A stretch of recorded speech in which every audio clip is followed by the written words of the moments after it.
Coniugare turismo archeologico, sport e produzione alimentare di eccellenza è l'obiettivo del Salone Internazionale della Mozzarella, giunto quest'anno alla nona edizione.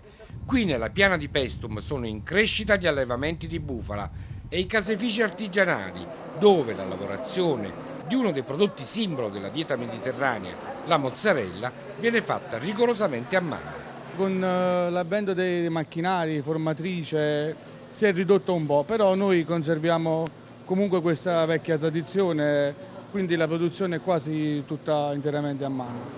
Ogni mozzarella viene appunto mozzata dalle abili mani del casaro. Gli ingredienti per produrre una vera mozzarella sono da sempre gli stessi: latte di bufala, caglio e sale. Dopo una bella corsa dobbiamo un po' rifocillarci, quindi dobbiamo mettere un po' in forza i muscoli, dobbiamo dare un po' di ossigeno e benzina ai muscoli con una buona mozzarella campana, DOC. La mozzarella di bufala campana, superata la fase di crisi legata al diffondersi della brucellosi all'interno degli allevamenti, è tornata ad essere il prodotto trainante del comparto alimentare, con l'export in segno decisamente positivo.